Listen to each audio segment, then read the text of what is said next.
Not every American car was a masterpiece.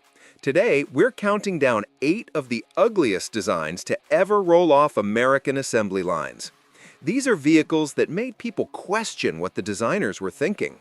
From bizarre styling choices to proportions that just didn't work, let's look at the cars that proved beauty isn't always in the eye of the beholder. Number 8. Pontiac Aztek, 2001 to 2005.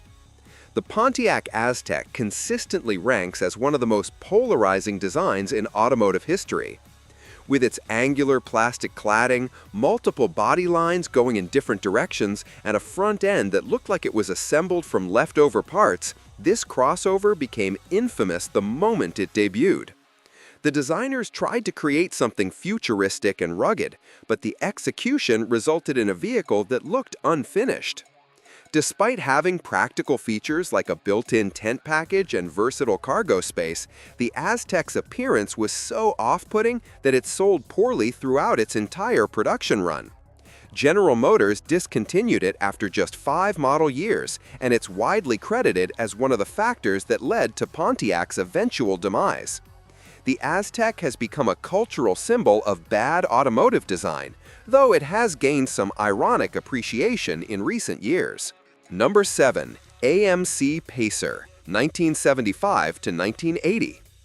The AMC Pacer was marketed as the first wide small car, but its bulbous fishbowl-like design made it look more like a rolling jelly bean than a serious automobile. The disproportionately wide body paired with its short length created awkward proportions that didn't appeal to most buyers.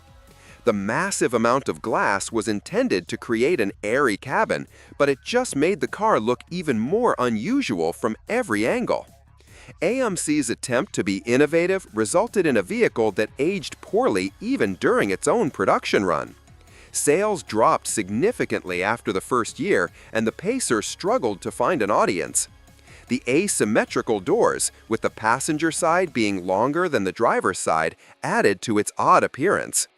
While it's achieved cult classic status today, the Pacer remains a prime example of 1970s automotive styling gone wrong. Number 6. Chrysler PT Cruiser, 2000 to 2010. The PT Cruiser attempted retro styling, but delivered a design that looked cartoonish rather than classic. Its exaggerated proportions with a tall roofline and stubby rear end created a profile that resembled a caricature of 1930s cars rather than a proper homage. The plastic body panels and budget interior materials made it clear this was style over substance, and the style itself was highly questionable. What started as a trendy design quickly became dated, and the PT Cruiser's appearance didn't age well even 5 years into production. Chrysler kept it on the market for a full decade with minimal updates, and by the end, it looked completely out of place on modern roads. The convertible version somehow made the proportions even worse. The PT Cruiser sold well initially due to its novelty, but it's now remembered as an automotive design misstep. Number 5. Ford Edsel, 1958 to 1960. The Edsel's front grille is one of the most controversial design elements in automotive history. The vertical oval grille, often compared to a horse collar or toilet seat, dominated the front end and gave the car an aggressive, almost shocked expression. Ford invested heavily in the Edsel's launch, but the styling, particularly that grille, became an immediate source of ridicule and rejection from buyers. Beyond the grille, the Edsel featured awkward body lines and styling cues that seemed disconnected from the rest of the design. The push-button transmission controls in the steering wheel hub were innovative but didn't compensate for the visual appearance. Ford discontinued the Edsel after just 3 model years, losing hundreds of millions of dollars. The name Edsel has become synonymous with marketing failure, largely due to its unfortunate styling that consumers simply wouldn't accept. 4. Chevrolet SSR, 2003 to 2006. The Chevrolet SSR tried to combine a retro hot rod with a modern pickup truck and ended up looking like neither. Its bulbous front fenders, power retractable hardtop, and stubby pickup bed created proportions that were awkward from every angle. The massive overhangs and heavy chrome trim made it look more like a custom toy than a serious vehicle. The front end was dominated by an oversized grille and headlights that seemed too large for the body, while the styling meant to evoke 1940s trucks instead looked like a melted interpretation that didn't translate well to full size. Despite being based on the Trailblazer SUV platform and packing a V8 engine that produced up to 390 horsepower in later models, the SSR was too heavy to be sporty and too impractical to be a useful truck. Weighing over 4,700 pounds, with a price tag starting around $40,000, it couldn't compete with actual sports cars or useful trucks. Chevrolet sold fewer than 25,000 units over 4 model years before discontinuing it, with many sitting unsold on dealer lots for months. The SSR remains a curiosity that tried too hard to be retro and ended up just looking strange. 3. AMC Gremlin, 1970 to 1978. The AMC Gremlin looked like someone took a normal car and just chopped off the back end with no regard for proportions. Its abrupt rear end and long front overhang created a profile that was instantly recognizable, but not in a good way.